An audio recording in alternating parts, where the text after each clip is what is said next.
J'étais ce qu'on appelle une arriviste, c'est-à-dire que je considérais que et d'ailleurs avec une certaine justesse, que le monde du travail était un monde assez impitoyable, drivé par les hommes, où pour réussir et prendre des places qui étaient normalement occupées plutôt par des hommes, on était quand même dans un patriarcat total dans les années 80-90.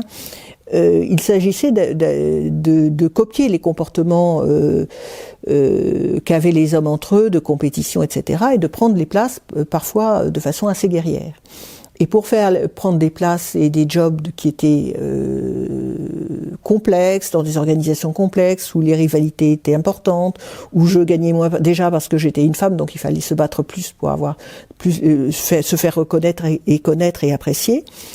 J'ai souvent adopté des comportements assez durs, c'est-à-dire que j'étais le genre de patronne qui disait bon ben un boulot doit être fait, ça doit être fait, point final, on ne discute pas, il faut le faire. Vous vous apprêtez à écouter un podcast des Déviations. Notre média raconte les histoires de celles et ceux qui ont changé de vie. Pour nous suivre et ne rien manquer de nos actualités, nous vous donnons rendez-vous sur notre site et nos réseaux sociaux. Abonnez-vous à notre chaîne YouTube et suivez nos podcasts sur Acast et autres plateformes de streaming. Tout de suite, un nouveau portrait, une nouvelle histoire, une nouvelle déviation. Bonjour, je m'appelle Nadalette Lafonta, j'ai 67 ans pour l'instant. Jusqu'à 2014, j'étais une businesswoman qui réussissait officiellement tout dans sa vie personnelle et dans sa vie professionnelle. J'étais hyper active. Et puis, le 14 octobre 2014, un accident opératoire m'a laissé paraplégique, mais m'a donné aussi l'opportunité de vivre ma vie en me respectant, en respectant ce que je peux aujourd'hui et en m'aimant pour qui je suis et en devenant écrivaine. On va retracer votre parcours. Est-ce que vous pouvez nous parler de votre enfance ? Mon enfance, c'était l'enfance d'une fille née dans les années 55, enfant quasiment unique, de parents relativement âgés, qui avait bien autre chose à faire dans la vie que de s'occuper d'une petite fille et de lui donner la tendresse et l'éducation dont elle peut avoir besoin.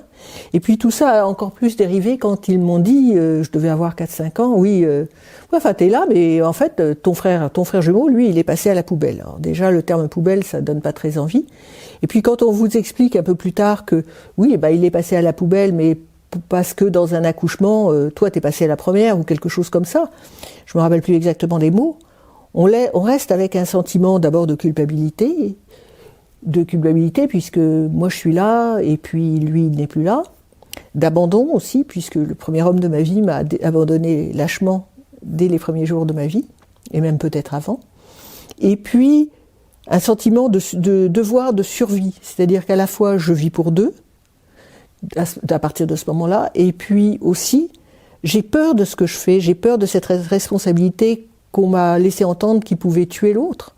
Donc je suis décidée à ne plus recommencer cette erreur fatale et par conséquent à me mettre au service des autres, des hommes et de tous ceux qui m'approchent pour ne pas leur faire du mal.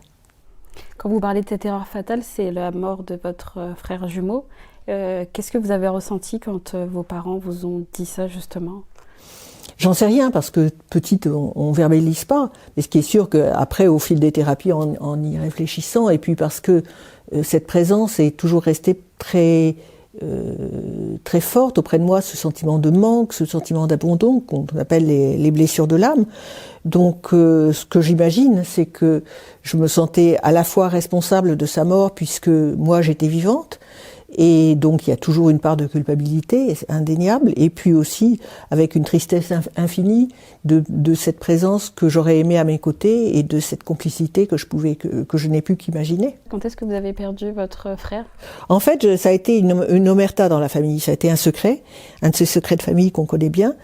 Et je n'ai jamais su de quoi mon frère était mort et quand il a été mort. C'est-à-dire, je ne sais pas s'il est mort in utero et si nous avons vécu ensemble avec lui mort et moi fœtus suivante.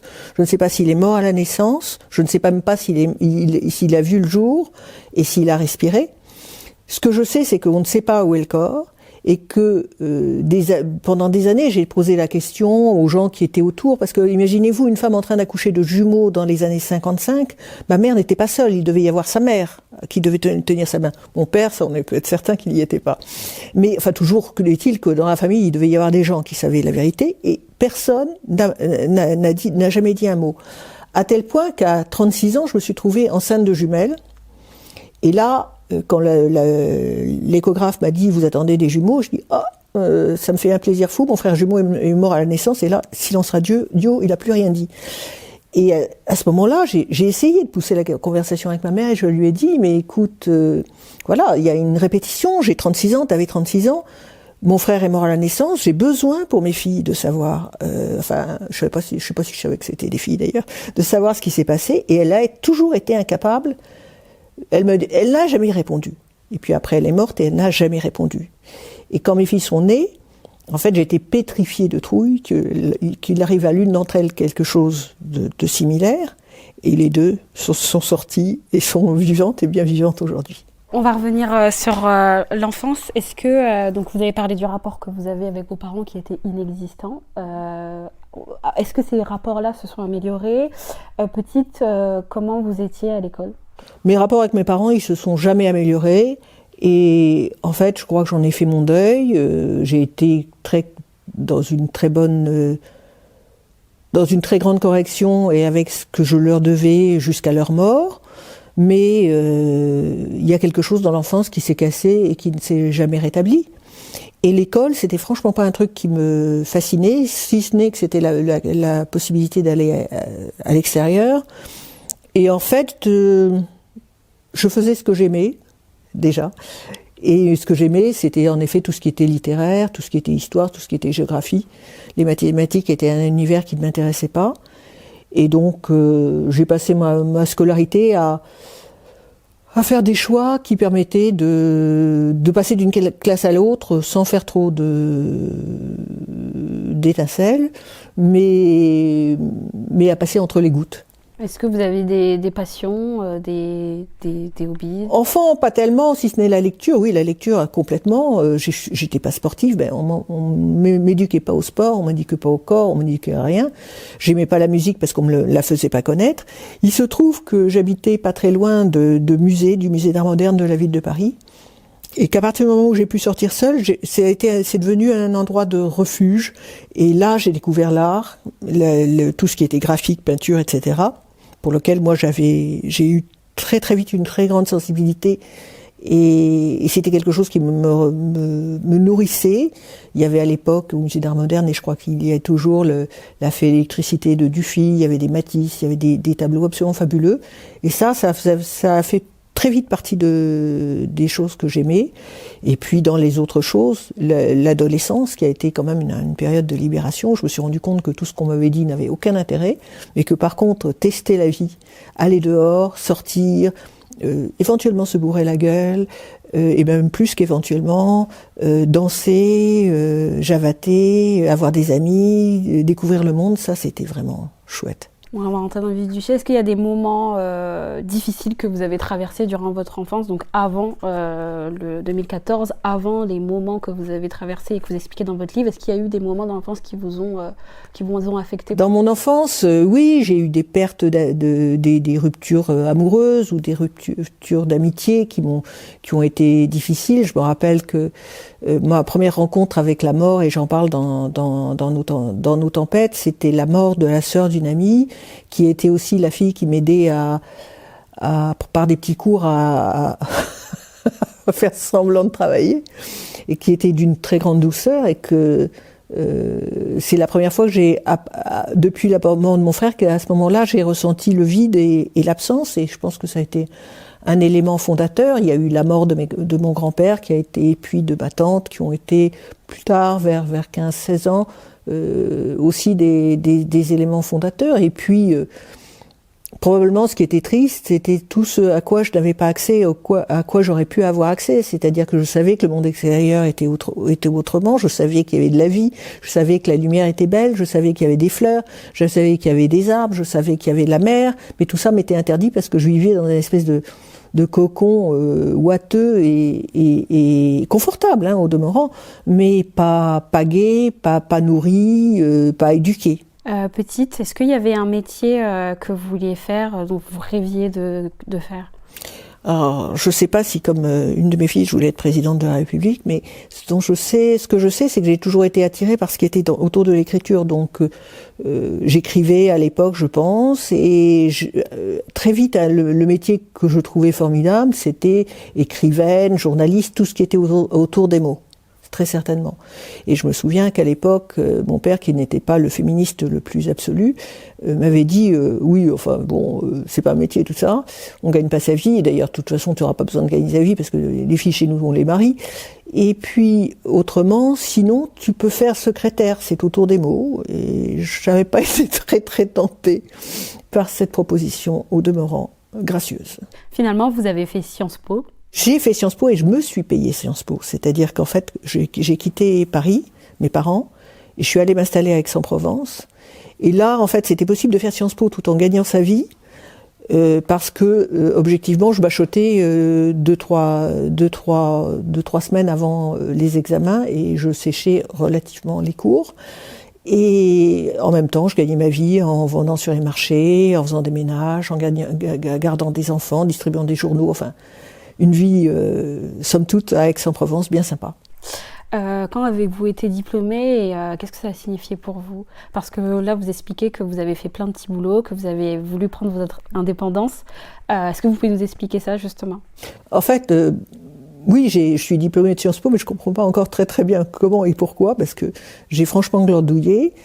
À l'époque, je pense que j'avais besoin de me remettre de mon enfance et de mon adolescence, et ce qui était beaucoup plus important, c'était le garçon avec lequel je vivais, vivre avec mes potes, aller marcher dans la nature, m'occuper de mon chien, qui, comme je ne le nourrissais pas suffisamment, volait des steaks dans les bistrots du cours Mirabeau aux gens qui avaient le bonheur de déjeuner en terrasse. Enfin bon, il y avait toute une vie un peu gaie, que j'ai vécu très intensément et avec grand bonheur. Et puis Sciences Po, je faisais le minimum syndical et je crois que comme j'ai une grosse capacité de boulot, avec ce minimum syndical, je suis passée entre les gouttes et j'ai passé mes 3 années et mon diplôme sans fioriture particulière, mais au moins j'avais le papier. Quand vous avez la date de votre diplôme J'ai été diplômée, je pense, en 76-77. Quand je vous demandais pourquoi Sciences Po, on avait eu une conversation où vous avez expliqué que c'était par sécurité. Oui, Sciences Po, c'était une marque en fait. On savait qu'avec ça, on trouverait du boulot. Je savais pas très bien ce que j'y trouverais moi comme éducation. Et puis à l'époque, je pense que j'avais besoin de liberté d'abord, et que Sciences Po était un garant de liberté à terme de trouver de sécurité financière et un justificatif de vivre à Aix et de mener une certaine vie, mais c'était pas, les études n'ont pas été pour moi quelque chose où j'ai toujours eu de la peine à croire aux études. Jusqu'au moment où, après, j'ai fait des choix, je me suis en effet formée sur des choses que j'ai vraiment choisies.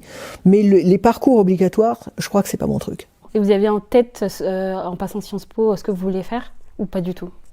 Non, pas du tout. En fait, après, j'avais commencé à me dire, c'est peut-être pas complètement inintéressant les études si on a un peu les moyens de les faire. Donc, j'avais quand même trouvé ces 3 années un petit peu difficiles. Et du coup, je m'étais dit peut-être que je pourrais tenter l'ENA ou un 3e cycle, etc. Mais financièrement, c'était pas possible.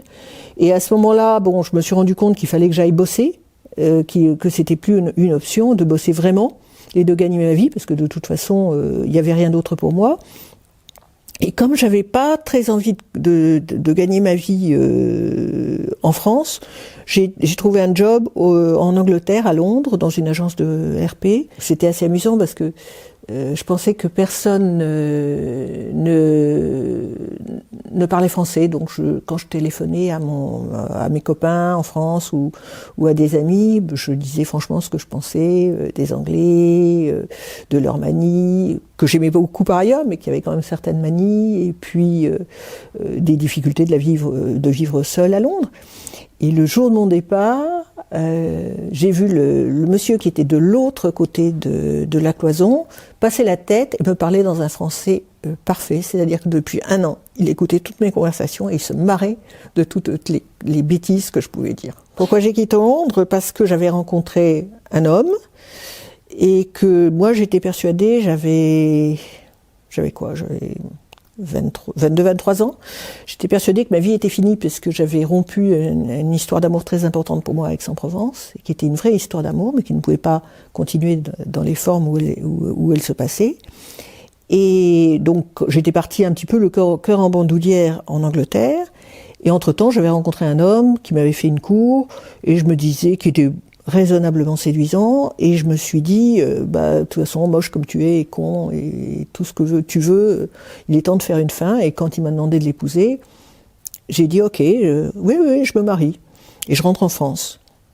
Et je suis rentrée en France, et quand je suis arrivée à la mairie où je me suis mariée cette première fois, ma belle-sœur de l'époque m'a dit « Ah, Nadalette, les larmes de l'émotion, c'est quelque chose. » Parce que je tournais comme le loup de Tex Avery autour de la mairie, sachant que j'étais en train de faire la plus grosse connerie de ma vie.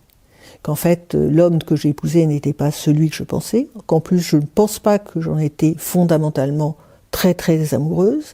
Et que tout ça allait visiblement être une vraie catastrophe. Mais le mouvement était lancé. Donc on y est allé. Et je me suis mariée. Et j'ai dit oui. Et là, la réalité, pour des raisons sur lesquelles on ne viendra pas parce que ça tient à sa vie et pas à la mienne, a dépassé la fiction en mauvais.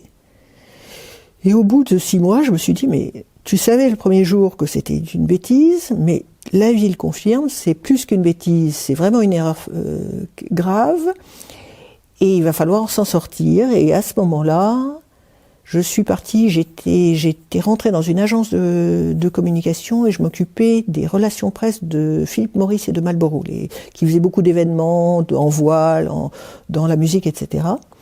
Et j'avais emmené un groupe de journalistes à une coupe de yachting à Monaco, qui s'appelait Marlboro Cup.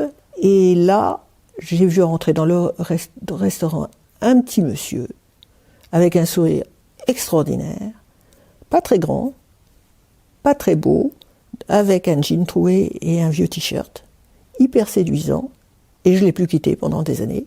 Je suis rentrée à Paris avec lui. J'ai dit à mon mari que je divorçais, j'ai pris ma Fiat 500, j'ai dormi dedans pendant 2 nuits, et puis finalement on a trouvé le moyen de dormir ensemble. Et puis après on a vécu ensemble, on a longtemps vécu dans une coloc avec d'autres gens, parce qu'on n'avait ni l'un ni l'autre l'envie de vivre dans un couple de façon fermée. Donc on a passé un moment très chouette de 2-3 ans avec un groupe de 10 potes dans une grande maison où on faisait des Java, où on parlait, où il y avait un philosophe, et où il y avait un historien, élève de Georges Duby, où il y avait plein de gens qui passaient. C'était vraiment très chouette. Puis où on avait des AG pour s'empoigner sur le prix de l'électricité, et qui avaient mangé le dernier steak dans le frigo. Mais c'était vachement bien. Et puis après, on a décidé qu'on était grands et qu'on vivrait tous les deux ensemble, et on a pris des appartements à Paris. Vous occupiez quel poste à cette époque-là ? Et à quel moment vous avez pensé à construire votre carrière ? À partir du moment où je suis rentrée à Paris, en fait, j'ai décidé de construire ma carrière. Parce que là, j'avais bien compris que de toute façon, mes croyances à l'époque, c'était que le nerf de la guerre, c'était la réussite financière et la réussite sociale. Donc, j'ai commencé, quand je suis rentrée à Paris, à vraiment rentrer d'abord dans une agence de communication comme junior. Je devais avoir à peu près 22 ans, c'était au moment de mon mariage. Et puis après, dans cette agence, j'ai grimpé très vite. Je suis devenue directeur général adjoint du bureau de Paris. Ils avaient une agence à Lausanne, dont je suis devenue directeur général adjoint également. Ils avaient un bureau à New York où j'ai pris aussi des fonctions. Donc là, dans cette agence, pendant un certain temps, je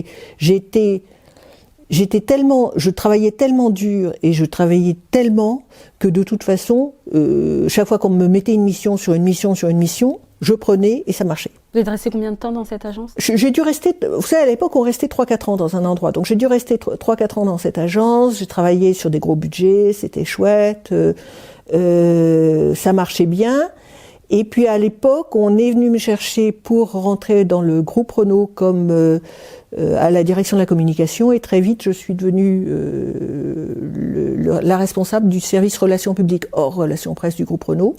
Et ça a dû durer aussi 3 ans. Donc j'avais bien intégré que pour gagner plus et pour avoir des fonctions plus importantes, il fallait changer tous les 2-3 ans. Donc je m'y suis employée avec une certaine fréquence pendant de nombreuses années.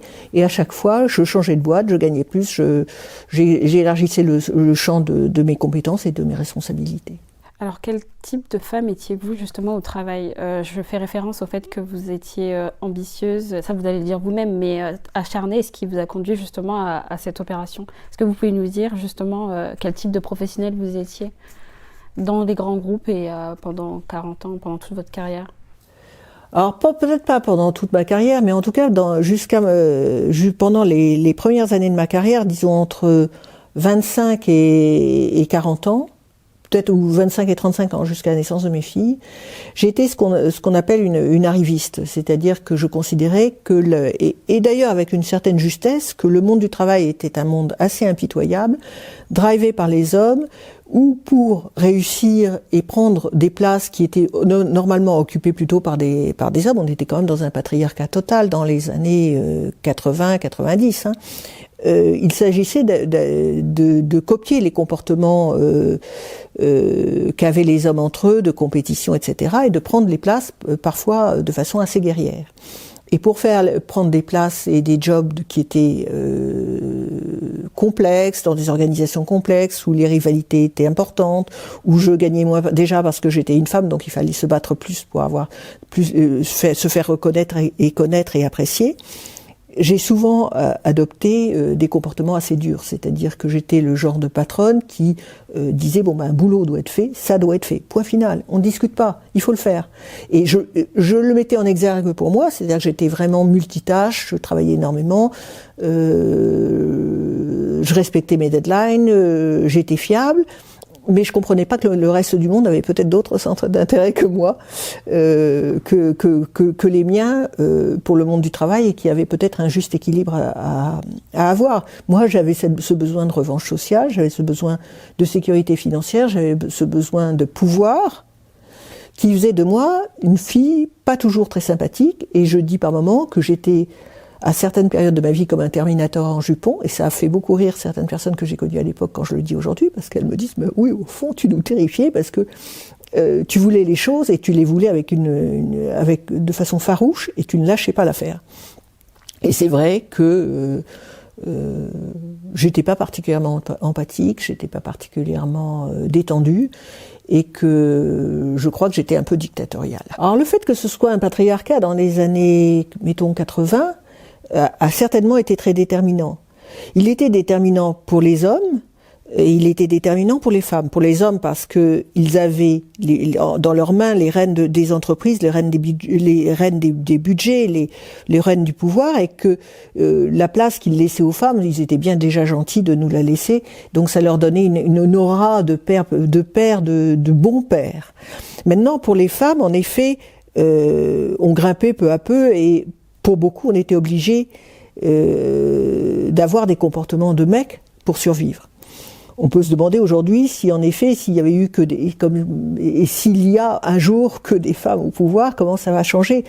Je pense que ça va changer fortement. Je pense que j'aurais agi probablement différemment, parce que il y a eu des études, notamment de McKinsey, pour qu'ils le montraient. À partir du moment où il y a un certain nombre de femmes dans les organisations, le contexte change, les relations changent, et on n'est plus du tout dans cette lutte quasiment fratricide. Pour autant, ne mettons pas les femmes sur un piédestal et comme icône absolument sainte et parfaite. Il y a et même aujourd'hui encore des femmes qui ont de la peine à lâcher l'autorité, qui ont de la peine à lâcher la violence verbale ou même physique dans une organisation. La femme n'est pas plus parfaite que l'homme. Je pense que simplement une majorité de femmes aurait permis que s'ouvrent d'autres espaces de liberté et de parole, et aussi une sécurité et un confort dans la relation qui aurait été très différent. Mais à l'époque, mimétisme animal, un monde de mecs, patriarcat, j'ai joué dans ce monde-là avec les armes de ce monde. J'avais 30 ans, je pensais que le monde était comme ça et qu'il fallait faire comme ça. Et c'est ce que j'explique dans mon livre. Je dis, ça, c'est des choix dictés. Des choix dictés par le contexte, des choix dictés par la culture, des choix dictés par la religion, par le sexe, par la race, par tout cela. Et ces choix dictés, on doit faire avec à un moment parce qu'on n'est pas équipé pour lutter avec ce contexte. Et ces choix dictés, c'est pas forcément une mauvaise chose parce que d'abord, ça peut être plus écologique et moins difficile de s'y adapter que de prendre le contre-pied à un moment. Et quand on prend quand on se soumet à des choix dictés, c'est-à-dire des choix qui sont pas vraiment les vôtres, qui vous sont imposés, on apprend à se construire dedans. On apprend à se construire contre. On apprend aussi par latéralité, ce qu'on aimerait à la place. Donc de toute façon, même quand on est dans un contexte contraint, et j'ai été dans un contexte contraint, on agit peut-être contre sa nature, mais en même temps, il y a de façon insidieuse et souterraine en soi quelque chose qui travaille et qui vous dit ça pourrait être autrement, ou ça pourra être autrement, ou là je sais que je fais ça, mais que c'est pas moi vraiment, et que c'est juste un rôle ou un comportement ou un déguisement que je suis en train de faire, mais que peut-être un jour j'arriverai à faire autre chose et il y aura autre chose qui se passera. Donc tout ça, c'est pas si négatif que ça. C'est simplement ce que j'ai pu faire au moment où je l'ai fait, avec les armes que j'avais et dans l'état de développement personnel, émotionnel et affectif où j'étais. Et vous parlez justement de contexte restreint, de monde d'hommes, d'armes que vous avez dû adopter. Est-ce que vous avez des anecdotes, des phrases justement qu'on vous a balancées ou des moments où vous sentiez que vous étiez une femme parmi les hommes ? Ah oui, d'abord parce qu'à l'époque, bien entendu, c'était pas du tout choquant de balancer des trucs grossiers à une femme. Il fallait qu'on garde le sourire. Donc je me rappelle d'un patron d'une firme de la filiale française d'une firme américaine bien connue, qui m'a dit quand il m'a embauché, oui, j'ai besoin d'une attachée de presse, j'ai besoin d'un porte-bite. Quand même, à 28 ans, ça vous laisse un peu rêveuse. Et puis il y a eu dans des agences où j'ai travaillé ces réunions de clients où j'étais quand même la directrice de projet et on me disait Nadalette, ça t'ennuie pas d'aller chercher une tasse de café? Non, ça m'ennuie pas, c'est un plaisir. Et ça, c'était dans les meilleurs des cas. Il y a aussi tous les commentaires sexistes. Je me rappelle quand je travaillais chez Renault, c'était pas méchant. Mais j'étais la plus jeune, j'étais responsable du service relations publiques, mais j'étais aussi la plus jeune femme de l'équipe. Je devais avoir 25 ans ou un truc comme ça. Et quand je rentrais dans une réunion, et l'équipe était dans l'automobile, bien entendu, masculine.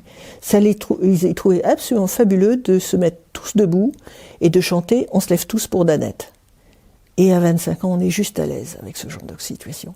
Alors, c'était quoi votre emploi juste avant votre accident opératoire? Vous étiez, on va pas citer l'entreprise, mais qu'est-ce que vous faisiez? J'ai travaillé pendant plus de 20 ans dans un grand groupe informatique et j'y étais juste la veille de mon accident. Et essentiellement, j'ai travaillé à l'international dans des jobs qui étaient autour soit du marketing, soit de la gestion des hauts potentiels. Donc, c'était un boulot qui était intéressant, qui m'exposait à former et déformer des gens d'une trentaine d'années pour les exposer à un certain nombre de choses afin qu'ils soient bien préparés pour être les dirigeants de demain. Est-ce que vous vous sentiez épanouie dans ce poste-là?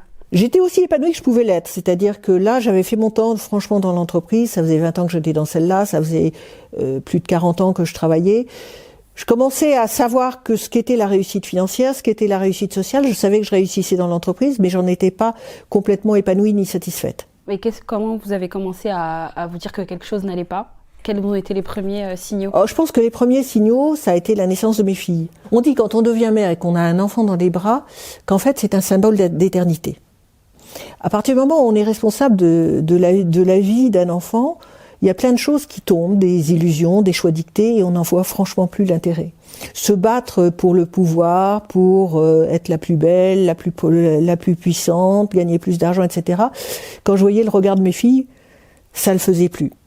Et je me disais aussi que ce que j'étais en train de leur laisser, c'était un monde quand même relativement pourri, dans lequel elles auraient elles à vivre, que c'était quand même pas franchement sympa. Et à partir de ce moment-là, il y a plein de choses qui se sont passées. D'une part, j'ai été beaucoup moins désireuse de consacrer toute mon énergie à mon entreprise parce que j'avais envie de vivre avec mes filles, même si je savais que je devais travailler justement parce que j'avais mes filles et qu'il s'agissait de les éduquer et de leur donner les moyens de vivre, de faire des études, etc. Donc il y avait certainement une situation paradoxale. Et en même temps, cette entreprise dans laquelle je vivais m'a sensibilisée, et je leur en sais gré, au féminisme quelque part et à la parité. Et en me faisant travailler sur la diversité et sur la parité, dans le cadre de l'entreprise, en effet, tout ce que je n'avais jamais voulu me dire ou voir, c'est-à-dire que le monde est injuste avec les femmes, qu'il y a une nécessité de quotas de femmes pour arriver à un minimum de parité, qu'on est moins payé que les hommes et qu'il n'y a pas de raison, qu'on est quand même assez bien câblé et qu'il n'y a pas de raison qu'on ne soit pas à salaire égal et capacité égale sur des jobs égaux, on est à la recherche d'une direction dans une entreprise, certainement pas d'un père, enfin bref, toute une série de choses qui me sont apparues assez évidentes. Et du coup, je dirais que je continuais à travailler parce que c'était une nécessité à la fois intellectuelle et financière, mais que je voyais bien que plein d'autres choses de ma vie n'étaient pas suffisamment développées et avaient besoin de se développer. Alors la chance que j'ai eue, c'est que dans cette entreprise, parce que je devais m'occuper de ces jeunes talents qui avaient à peu près une trentaine d'années, et que je voulais le faire bien et que je voulais le faire avec toutes les précautions du monde, j'ai passé toute une série de diplômes et de formations assez longues à l'hypnose ericksonienne, master en PNL, coaching dans tous les sens, coaching individuel, coaching d'équipe, gestalt et coaching, analyse systémique, etc. Et que tous ces papiers, toutes ces formations m'ont fait travailler sur moi-même, ce que je faisais par ailleurs, mais m'ont fait travailler sur moi-même dans le cadre professionnel, et que du coup m'ont donné une ouverture que je ne trouvais plus dans ce monde professionnel. Et je sentais bien à l'époque que c'était la fin d'une période pour moi, que je n'avais plus la foi d'être cette femme sans peur et sans pitié que le monde voulait que je sois. Mais en même temps, je ne savais pas comment faire pour m'en dépatouiller, pour m'en sortir et pour faire autre chose. Mais je sentais bien qu'il fallait faire autre chose. Alors, en même temps, à partir de 50 ans, avec la ménopause, ma petite scoliose d'enfance, dont je m'étais absolument pas occupée parce qu'il n'était pas question que je me penche sur mon corps et que je prenne soin de moi-même. J'avais tellement de trucs à faire, vous comprenez, c'était juste pas possible. Et puis j'avais un patron qui avait besoin de ça, un mari qui avait besoin de ça, des enfants qui avaient besoin de ça, des copains qui avaient besoin de ça, des réseaux de femmes pour lesquels il fallait que je fasse telle et telle activité. Bref, j'avais tellement de choses à faire que j'avais surtout pas de temps pour moi-même. Donc en effet, à partir de la cinquantaine, mon corps a commencé à lâcher. Et cette scoliose, qui était une scoliose comme vous et moi de rien du tout, est devenue à partir de la cinquantaine très très très très importante pour arriver vers 55 ans à être une double scoliose de 73 degrés de double courbure. Et ça, vous savez, c'est ces femmes que vous voyez passer dans la rue, le nez sur le trottoir, comme étape suivante, qui ne peuvent même plus se redresser. C'est-à-dire que en fait, j'ai télétravaillé dans cette boîte pendant 20 ans, heureusement, parce toute une partie de mes horaires de boulot, de mon télétravail, je le faisais allongé. Je ne pouvais même plus me redresser. Vous venez d'écouter un podcast réalisé par Audrey Maquies, Myriam Amossé et Chloé Robert. N'hésitez pas à commenter, nous écrire et partager si ce podcast vous a plu. Notre média, vous pouvez le retrouver sur lesdéviations.fr, Facebook, Instagram, LinkedIn, TikTok et YouTube. Nous n'avons qu'une vocation, raconter les histoires des personnes ayant changé de vie. Alors à très vite pour un nouvel épisode.